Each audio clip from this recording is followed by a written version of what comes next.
황보선의 스토리.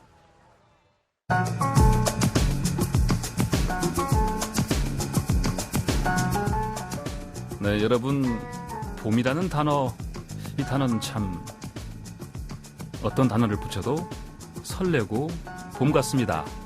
봄꽃, 봄바람, 봄맞이, 그리고 봄소풍, 듣기만 해도 가슴이 뛰는 봄이 느껴지죠.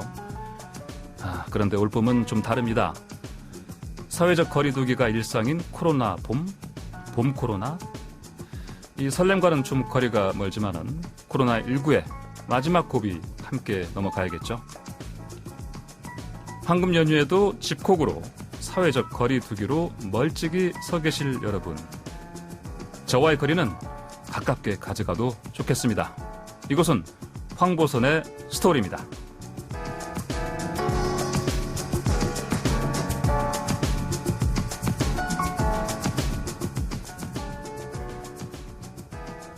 오늘은 이 곡으로 문을 열까요? 도널드 트럼프 미 대통령이 공화당 경선 후보 시절에 선거운동 테마곡으로 사용했던 유명한 곡입니다. 트위스티드 시스터의 We're Not Gonna Take It.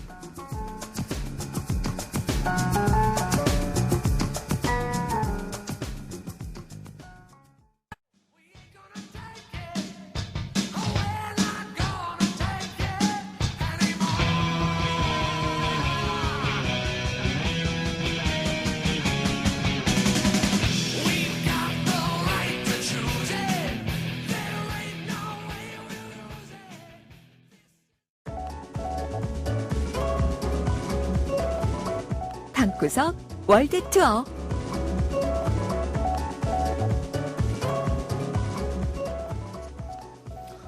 네, 주중에는 너무 바빠서 우리가 제대로 챙겨보지 못하는 전 세계 이슈를 우리 함께 이야기를 나눠보는 시간입니다.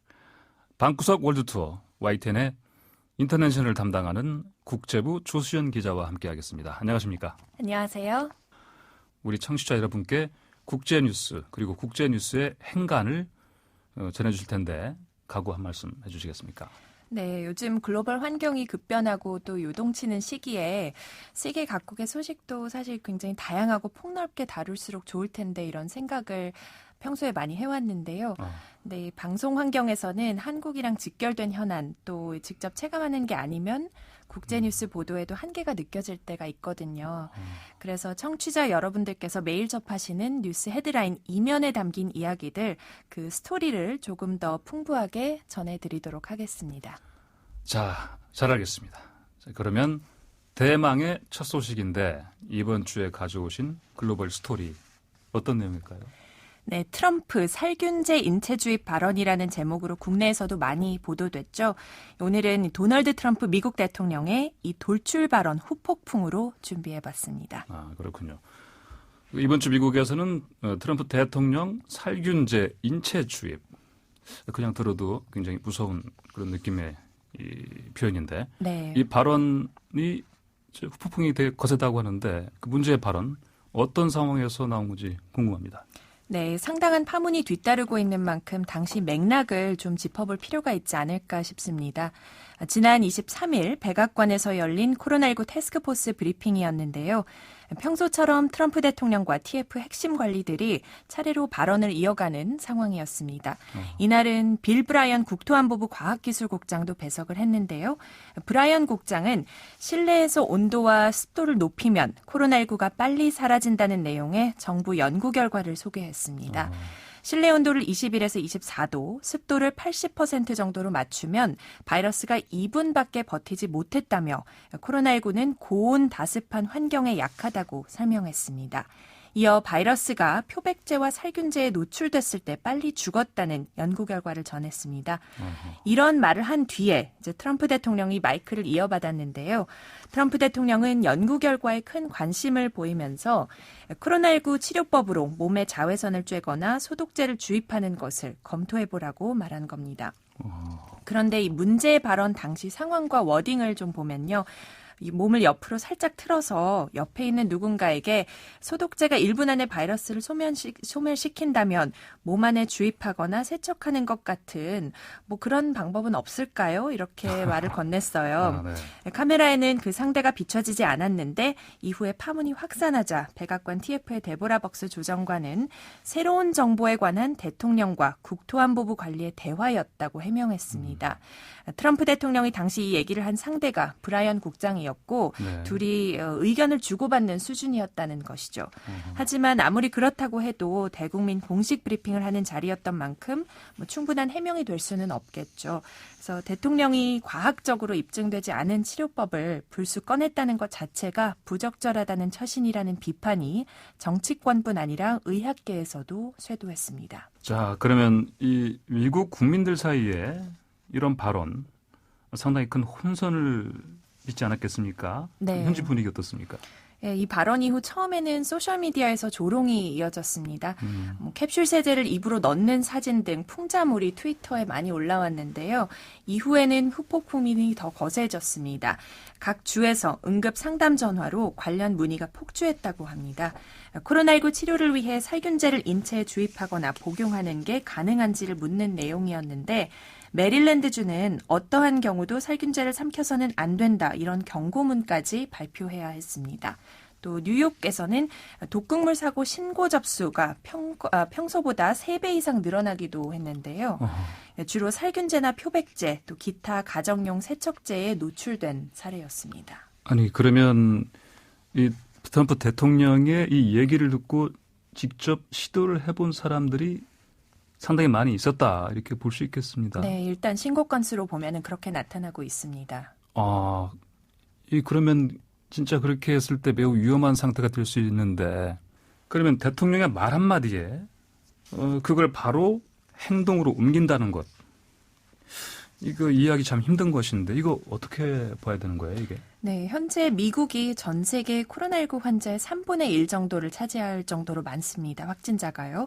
미국민도 이 상황이 얼마나 심각한지를 인지하고 있고요. 뭐 이동 제한 조치에 따라서 거의 전 국민이 집에 머물고 있는 상황인데요. 이런 상황에서 이제 매일 오후에 백악관 태스크포스 브리핑이 생중계로 진행돼 왔습니다.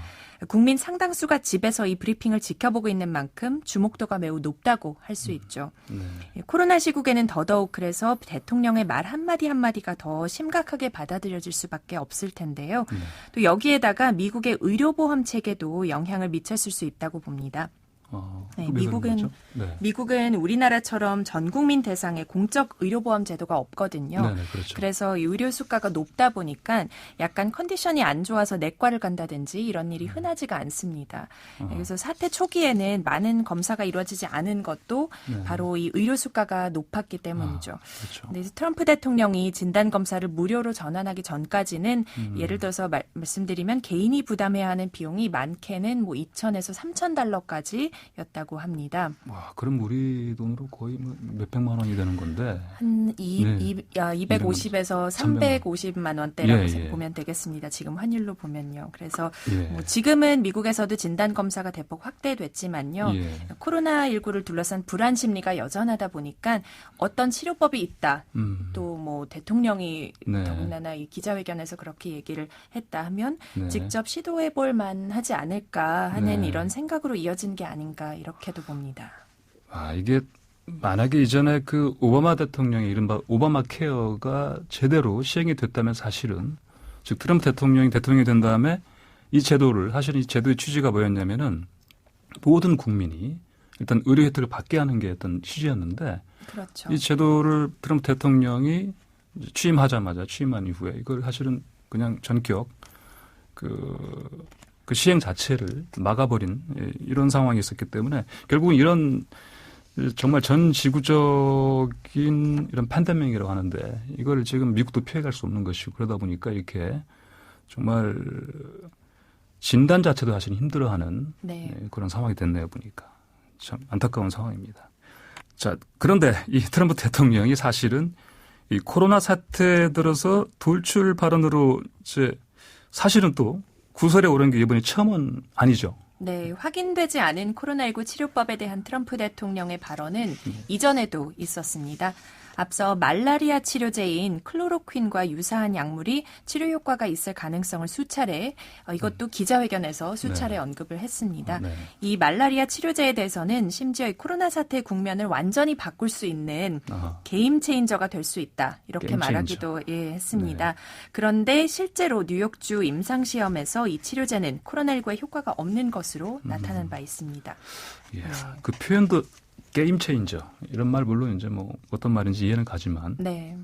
사실 저희가 듣기에는 그 자체를 게임이란 그 낱말이 들어간 것으로 이렇게 사실은 표현한 것도 사실은 사려 깊은 그런 발언은 아니었다 이렇게 보입니다 보니까. 네, 좀 네. 신중치 못한 네. 단어 선택이지 아니었을까 생각합니다. 그런데 현실은 사실은 저희는 그렇게 이제 트럼프 대통령의 그간의 이제 행적이나 발언을 봤을 때는 좀 이게 부정적으로 보지만 사실은 미국에서는 트럼프 대통령을 정말 신뢰하는 팬덤에 가까운 그런 그 시민들 많이 있을 거란 말입니다. 네, 그러다 보니까 그렇죠. 이제 이 트럼프 대통령의 발언 하나하나가 사실 국민들의 건강에 바로 직결될 수 있는 그런 상황인데 네. 참 다시 한번 말씀드리지만 우려되는 부분이 많습니다. 물론 우리나라는 아니지만. 네. 또 한편으로는 네. 말씀하신 대로 트럼프 네. 대통령 지지자들의 경우 네. 특유의 화법, 트럼프 네. 대통령의 화법이 뭐 이런 예. 게임 체인저라든지 이런 예. 표현을 쓰는 그런 특징이 있는데 그런 이유 때문에도 평소에 네. 더 열성적으로 네. 지지를 보내는 것 같기도 합니다. 예. 그렇죠. 사실 뭐 트럼프 대통령의 발언을 들어보면 좋게 봤을 땐 참 간단 명료합니다. 네. 모든 상황을 이렇게 정리를 잘하니까요. 다만 그게 정리한 거가 맞는지 틀리는지는 물론 논의의 얘기지만 그렇군요. 네. 자, 그러면은 이제 이런 살균제 발언을 계기로 이제 그동안의 발언들까지 다 모아서 다시 보도되면서 파장이 커지고 있는데 이 트럼프 대통령 이 상황 어떻게 수습하고 있습니까? 네, 트럼프 대통령은 자신의 내뱉은 말에 대해서 사실 뭐 수습을 하는 스타일은 아닙니다. 그래서 네. 예를 들어서 이번 살균제 발언 이후에 비판 여론이 확산하자 트위터를 통해 오히려 언짢음을 내비쳤습니다. 백악관 브리핑을 취소한 뒤 이런 글을 올렸어요. 언론이 사실을 정확하게 보도하지 않는데 브리핑을 하는 목적이 무엇이 있겠느냐 이렇게 되물었고요. 내가 미국에서 역사상 가장 성실한 대통령이고 미국 역사를 잘 아는 사람들은 이 사실을 아는데 언론이 이런 점을 받아들이고 싶어하지 않는다. 이렇게도 썼는데요. 트럼프 대통령 트윗의 뉘앙스를 읽어보면 나는 억울하지만 당당하다. 뭐 이런 심정이 깔린 것으로 보입니다. 아하. 그런데 사실 그 모든 언론이 트럼프 대통령한테 그렇게 불만을 사는 그런 언론은 아닌데 사실. 뭐. 그렇죠. 뭐 대표적으로 예. 이제 좀 보수 진보 진영으로 나누다 보면은 뭐 네. 폭스 방송의 경우 트럼프 예. 대통령과 예. 그런 좋은 관계를 유지를 해왔고 네네. 대표적으로는 뭐 뉴욕 타임스나 또 CNN? CNN이 네. 트럼프 대통령과 적대적인 관계를 유지해온 이런 매체들로 꼽히는데 네. 트럼프 대통령이 이렇게 언론에 대한 불만을 얘기할 때도 사실 뭐 가짜 뉴스라고 이렇게 감정적으로 대처할 때가 많은데 네. 좀 더 현명하고 완곡한 표현으로 하면 항상 이 뒤따르는 후폭풍의 규모를 축소할 수도 있지 않을까 뭐 이런 생각도 듭니다. 네, 알겠습니다. 자, 그러면 이번에는 미국에서 지금 이슈가 더욱 부각되는 뭐 이유가 또 있다고요. 네, 바로 이 트럼프 대통령과 조금 전에 말씀드린 이 진보 성향 언론 매체들의 적대적인 관계 또 올해 대선 국면까지 얽혀 있습니다. 아, 그렇죠. 네, 여기서 한 가지 부연 설명을 드리면요. 미국은 대선을 앞두고 언론사들이 특정 후보에 대해서 지지를 공개적으로 표명합니다. 네. 그래서 언론이 여론을 형성하는 데도 매우 중요한 역할을 하는데요. 올해는 세계보건기구가 역사상 세 번째로 선언한 이 팬데믹 속에 미국 대선을 치러야 하는 전례 없는 상황이 됐죠. 그러다 보니 트럼프 대통령과 적대적인 관계로 알려진 대표적으로 CNN과 뉴욕타임스라든지 이런 매체들은 살균제 발언에 이때다 싶을 정도로 연일 관련 비판과 조롱을 이어가고 있습니다. 네. 트럼프 대통령의 이딴 헛발질에 공화당 내에서도 위기감이 팽배하고 있습니다. 오는 11월 3일 대선은 물론이고요. 상원의원 선거까지 위험해졌다는 불안감이 커지고 있습니다. 정치 전문 분석 매체 리얼 클리어 폴리틱스가 최근에 집계한 각종 여론조사 평균을 살펴봤는데요.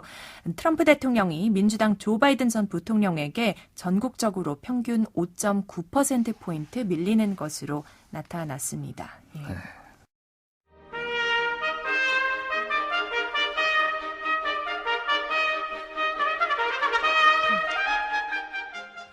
네, 조수연 기자라서 가능한 코너, YTN 라디오에서만 들을 수 있는 코너 함께하겠습니다. 조수연의 영자신문. 오늘은 어떤 영자신문을 가지고 오셨나요? 네, 오늘은 신문은 아니고요. 대중적인 시사주간지 타임지의 아티클입니다. 아, 그래요? 네. 저는 좋습니다. 그러면 오늘 가져오신 기사, 이 제목이 뭡니까? 제목은요. 이 과학에 의하면 하루 중 이때가 가장 운동하기 좋은 때다입니다. 영어로 좀 해주시면. 네, 영어로 한번 예. 말씀드리면요. 네. This is the best time of the day to work out according to science. 라고 할 수 아하. 있겠습니다. 아, 귀에 쏙쏙 들어옵니다. 네. 알겠습니다. 자, 그러면 이 본문 내용 보시면, 자, 그럼 언제 운동을 해야 가장 효과적인 것으로 나옵니까? 네, 타임지가 미국의 생리학 저널에 발표된 논문 결과와 그동안 여러 대학 연구진이 내놓은 과학적인 분석을 종합해서 특정 시간대에 운동하면 어떤 장점이 있고 어떤 점들을 주의해야 하는지를 정리를 했는데요. 먼저 황 앵커께서는 주로 네. 언제 운동하시는 걸 선호하시나요? 아, 저는 뭐 가리지 않고 하고 싶은데 저녁이 저는 좀 낫긴 한데요. 네. 네. 저는 뭐 아침에 운동을 할 수 있을 때 하루 일과를 좀 상쾌하게 시작하는 기분이 들어서 좋은데요. 네. 근데 이제 전문가들은 체지방 감량에 가장 효과적인 건 아침 시간, 이 공복에 운동하는 거라고 합니다. 신진대사와 관련된 이 호르몬 레벨이 아침에 높은데 이 특정 호르몬들이 체내의 지방을 우선적으로 에너지원으로 사용하도록 한다는 거죠. 아하. 또 아침에 운동하는 습관은 건강한 바이오리듬 유지에도 도움을 줍니다. 예를 들어서 아침 7시쯤에 꾸준히 운동을 하면요. 네. 정신이 더 초롱초롱해지고 또 낮 동안 높은 집중도와 이 생산력을 유지할 수 있고 초저녁쯤부터 피곤해지기 때문에 예. 너무 늦지 않은 시간에 잠자리에 들어서 깊은 숙면을 취하고 또 이 다음 날 일찍 기상해서 이 과정을 반복할 가능성이 크다는 겁니다. 또 아침에 운동을 하면 식탐이 줄어서 폭식하는 것을 방지할 수 있다는 연구 결과도 소개가 됐는데요. 네. 이 부분은 좀 사람마다 다르지 않을까 싶습니다. 아니, 그런데 좀 방금 말씀하신 걸 들으면 그 기사 내용을 보면 이른 아침, 특히 7시쯤에 운동하는 게 좋다는데 이게 사실 저희 같은 직장인들은 쉽지 않거든요. 그때가 막 이제 출근 중이거든요. 그렇죠. 그렇다면은 뭐 다른 시간대는 또 어떻게 분석이 됐습니까? 네, 말씀하신 대로 뭐 출근 준비로 혹은 뭐 자녀 등교 준비로 혹은 예. 늦잠을 자서 여러 가지 이유로 아침 운동이 어려운 경우 많으실 텐데요. 점심 시간부터 오후 4시 이전 이 시간에 운동하는 장점도 있습니다. 좀 더 장시간 혹은 강도 높은 운동을 하기에 가장 좋다고 합니다. 이미 식사를 한두 차례 한 상태이고 예. 뇌 활동도 활발해진 시간이어서 가장 많은 에너지를 쓸 수 있다는 건데요. 오후에 짧은 산책을 하는 것도 집중력을 높이는 데 도움이 된다고 합니다. 아, 그렇다면 저 같은 직장인들은 그 두 가지 모델 다 힘듭니다. 하기가. 예. 그러면은 이거를 그 기사를 제 생활에 적용시키려면 주말에 쉴 때밖에 할 수 없겠네요. 아침 7시 또는 오후에. 그래서 네. 이 황보선 앵커께서는 퇴근을 하신 뒤에 예. 저녁 7시에서 10시에 운동을 하는 그런 네. 옵션도 생각해 보실 수 있을 것 같습니다. 이때는 다만 운동을 할 때는 수면 시간을 늦추는 영향이 있을 수 있다는 점을 참고해야 한다고 전문가들은 얘기합니다. 그래서 예. 이 시간에는 너무 무리되는 운동보다는요. 뭐 스트레스를 해소해 줄 수 있는 뭐 네. 요가 같은 운동이라든지 네. 꼭 요가가 아니어도 뭐 가벼운 운동을 하면 수면에 도움을 줄 수 있다고 조언합니다. 네. 잘 알겠습니다. 자, 오늘 첫 시간인데 어땠습니까? 네, 새로운 시작은 항상 설렘 반, 긴장 반인 것 같은데요. 네. 오늘 첫 시간 정말 즐거웠습니다. 네. 저도 참 즐거웠습니다. 자, 감사합니다. 지금까지 YTN 국제부의 조수연 기자와 함께했습니다.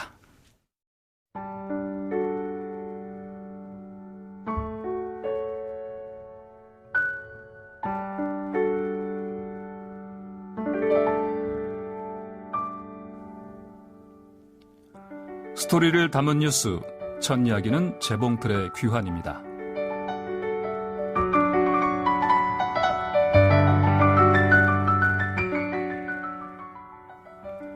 최근 각 가정에 재봉틀이 돌아오고 있습니다.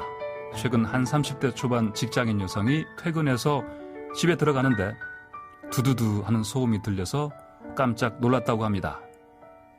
무슨 소리였을까요? 바로 이분의 어머니가 마스크를 직접 만드느라 재봉틀로 박음질하는 소리였다고 합니다. 어머니가 신혼 때 마련했을 아마도 혼수품이었겠죠.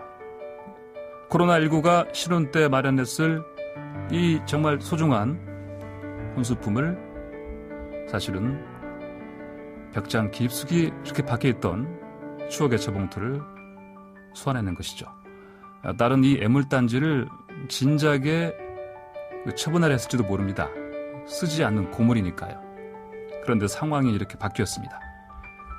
오랜만에 듣는 재봉틀 소리는 어린 딸과 젊은 어머니로 되돌아가는 시간여행으로 이끌었으라고 봅니다.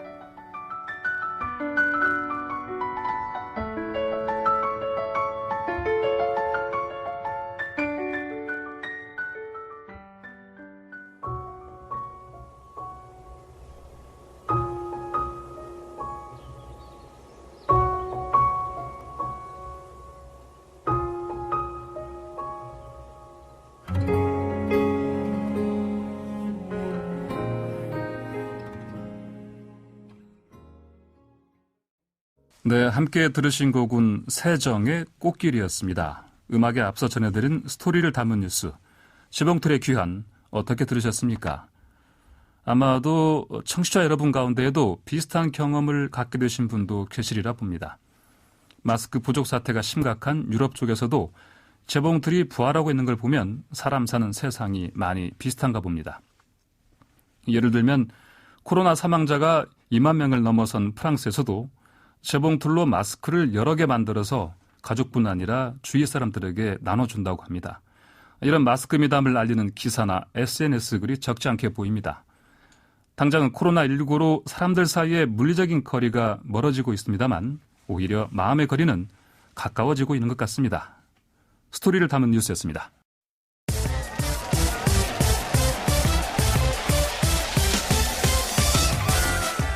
스토리텔링, 스포츠텔링. 네, 스포츠 텔러 시간입니다. 김재영 스포츠 텔러 함께합니다. 안녕하세요. 네, 안녕하세요. YTN 스포츠부의 김재영 기자, 스포츠 텔러입니다.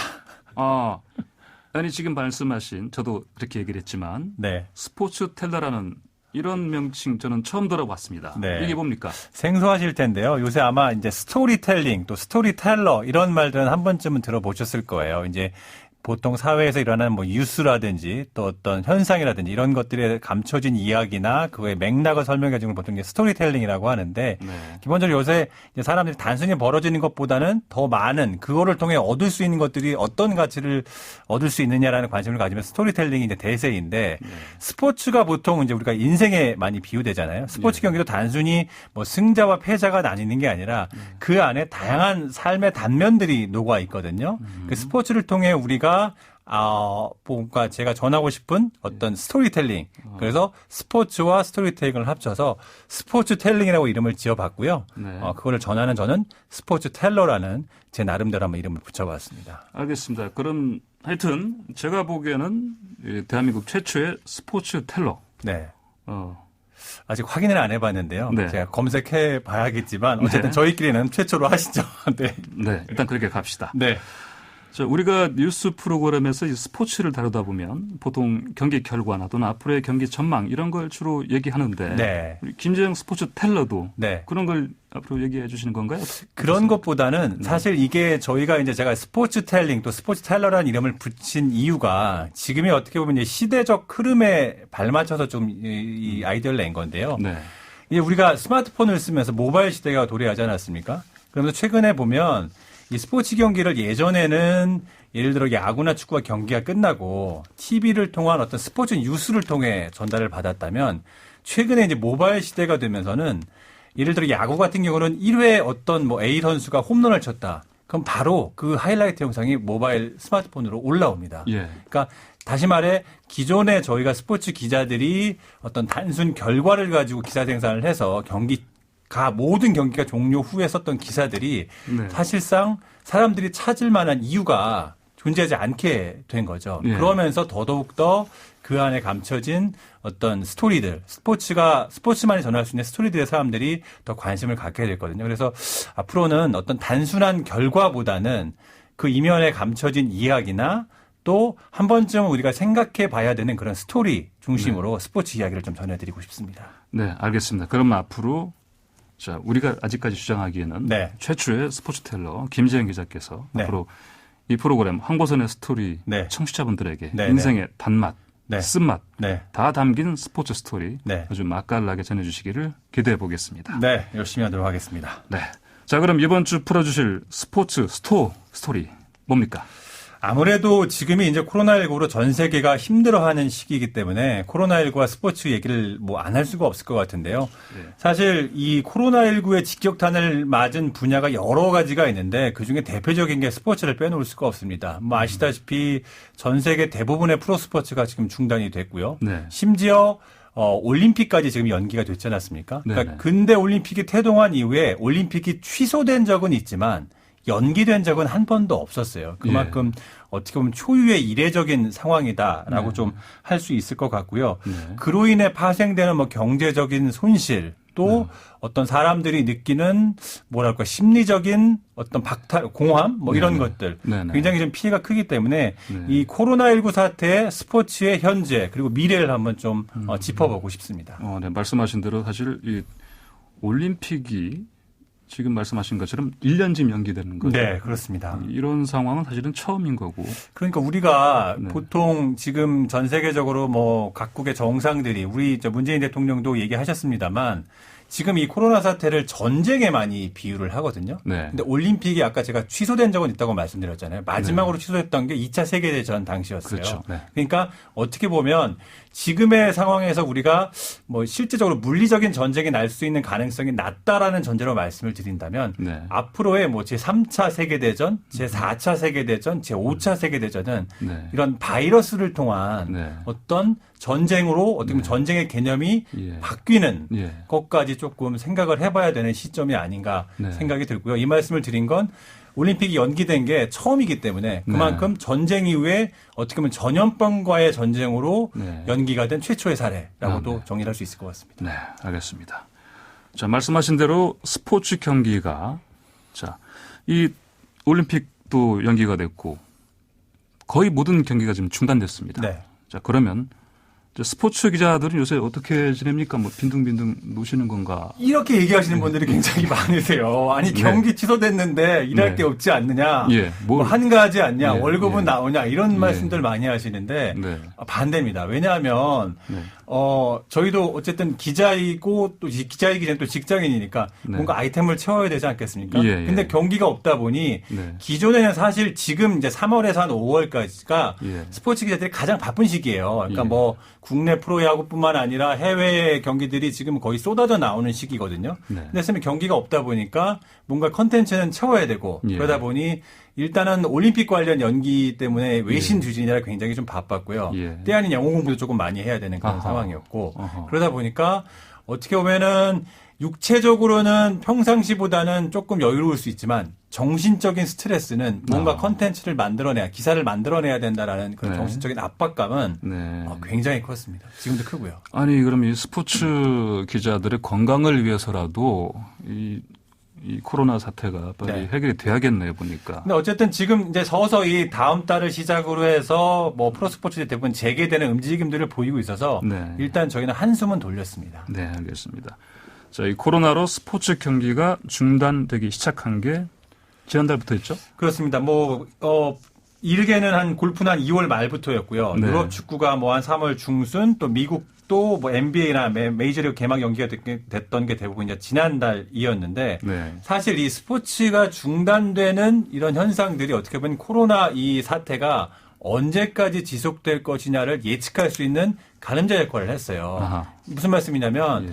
기본적으로 지금 올림픽이 7월에서 8월까지 연기가 됐지 않습니까? 네. 그러니까 이 스포츠 경기들을 연기하거나 취소할 때 단순히 그 어떤 리그나 구단 관계자들이 모여서 회의를 하는 게 아니라요. 네. 그 각 나라의 보건 당국자들과 협의를 하거든요. 네. 보건 당국자들의 권고나 조언을 토대로 하는 그런 상황이에요. 그러다 보니까 7월이나 최소 8월까지 모든 경기가 취소가 됐다는 건 이 코로나 사태들을 대부분의 나라의 보건 담당자들, 즉 감염병 전문가들이 네. 최소한 올해 8월까지는 간다라고 보는 거죠. 아하. 네, 그런 의미가 지금 있는 그런 상황이었는데 네.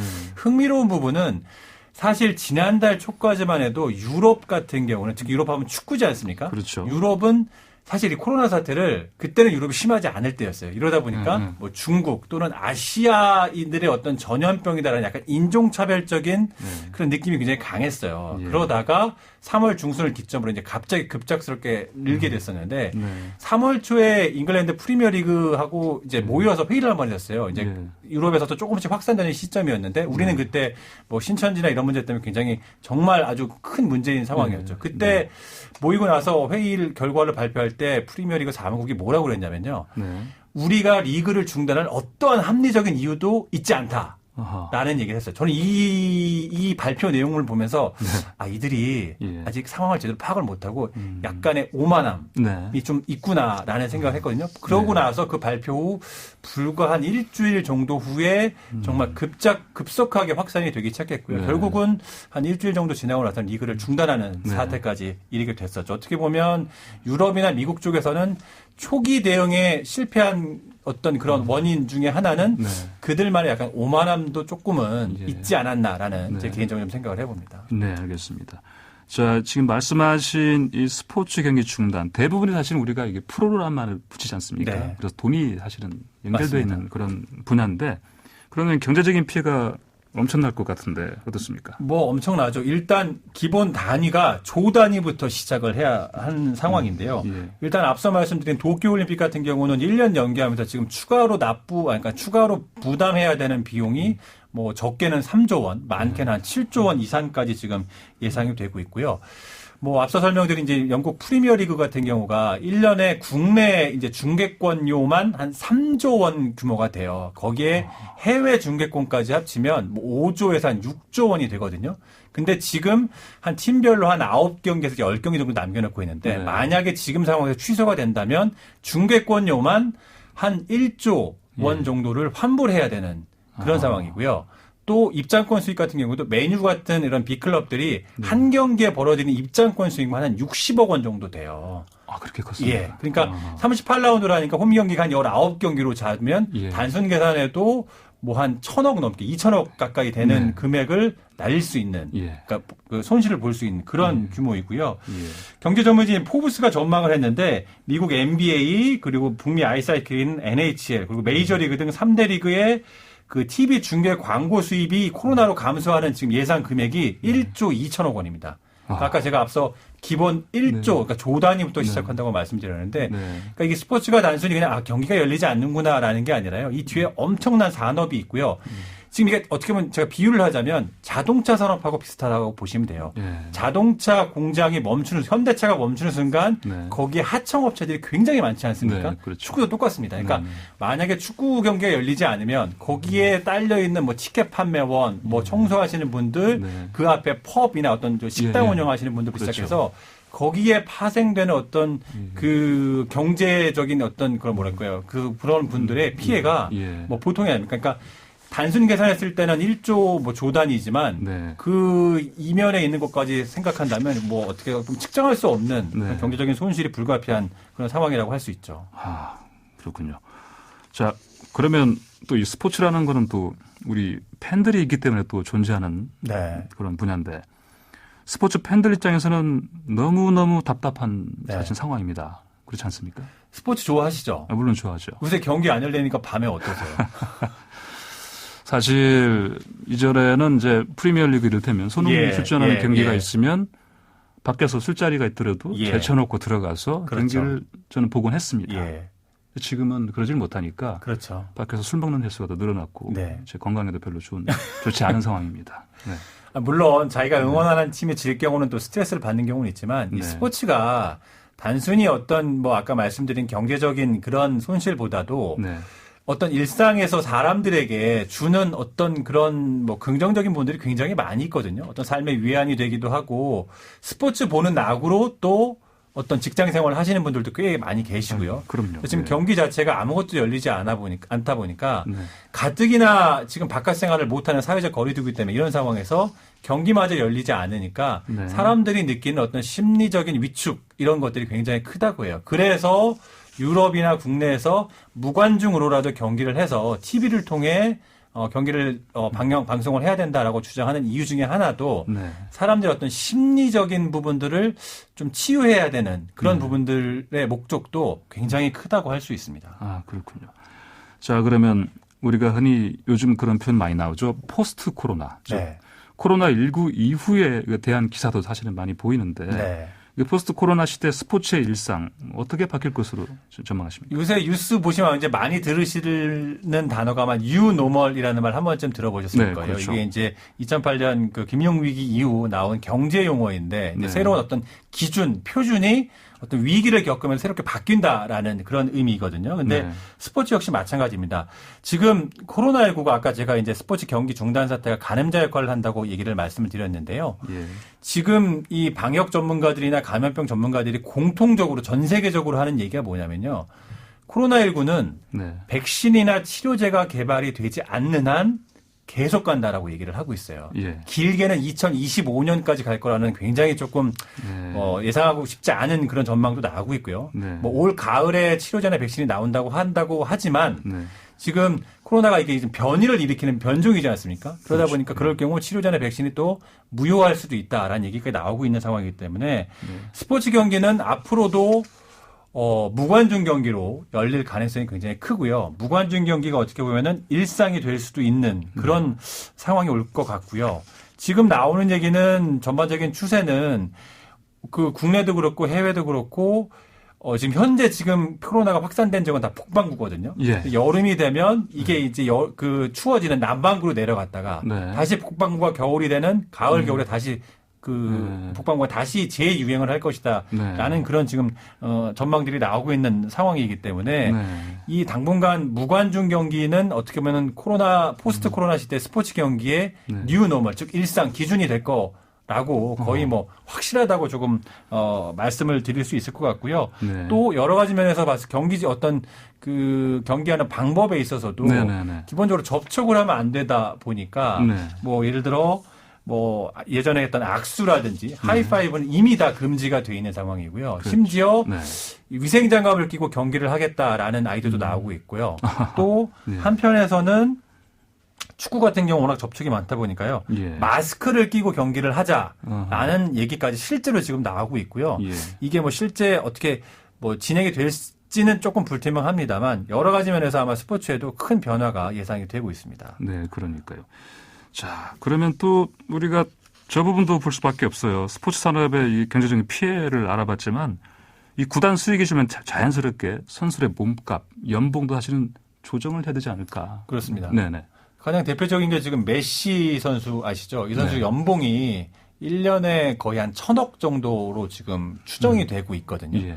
근데 이제 메시를 포함해 바르셀로나 선수단이 연봉 70% 삭감에 동의를 했어요. 네. 이 연봉을 왜 삭감에 동의를 했냐면 자신들의 선수들의 높은 연봉을 삭감을 해서 구단 직원들의 어떤 고용 안정성을 보존을 해주고 구단 직원들이 임금이 삭감되는 사태를 막기 위해서 선수들이 사회적 참여를 한 거죠. 네. 근데 이게 비단 바르셀로나만의 어떤 문제가 아니라요. 지금 유럽 구단들의 연봉 삭감은 뭐 전반적인 대세가 됐다라고 네. 그렇게 지금 할 수 있는 상황이고요. 네. 아무래도 지금 이제 매출이 떨어지는 상황이기 때문에 이런 연봉 삭감의 부분은 어떤 방법이든지 간에 어쩔 수 없는 선택이다라고 좀 정리할 수 있을 것 같습니다. 네, 알겠습니다. 자, 이번 주 스포츠 텔러 시간 코로나19로 인한 스포츠의 현재와 미래에 대해서 얘기 나눠봤는데 자, 마지막으로 김재영 스포츠 텔러가 한 줄 정리해 주시겠습니까? 얘기할 수 있을까요? 한 줄로 한다면 저는 광고 카피를 얘기하고 싶은데요. 네. 예전에 모 스포츠 브랜드 광고에 Just Do It이라는 말이 있었잖아요. 그렇죠. 지금 당장 하라. 네. 그러니까 코로나 시대 스포츠에서 뭔가 선수들이 사회적 참여를 하려면 지금 당장 무언가를 해야 한다라는 얘기를 좀 드리고 싶고요. 그리고 이게 비단 스포츠뿐만 아니라 사회에서도 코로나 관련돼서 지금 여러 가지 문제점들이 발생을 하고 있고 대책들이 나오고 있지 않습니까? 네. 뭔가 생각하는 것보다는 행동으로 먼저 하는 게 가장 중요한 시대가 아닌가 생각이 듭니다. 네, 알겠습니다. 말씀 잘 들었습니다. 감사합니다. 지금까지 김재영 스포츠 텔러와 함께했습니다.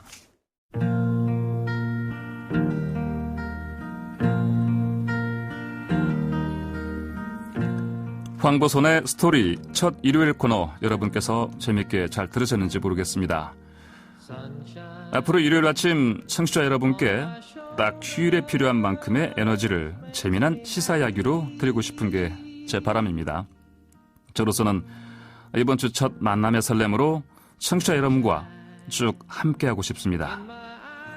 존 덴버의 Sunshine on My Shoulder 들으시면서 이 시간 마무리하겠습니다. 저는 다음 주 토요일 아침 9시 10분에 다시 찾아뵙겠습니다. 편안한 휴일 되시기 바랍니다. 감사합니다. Looks so lovely.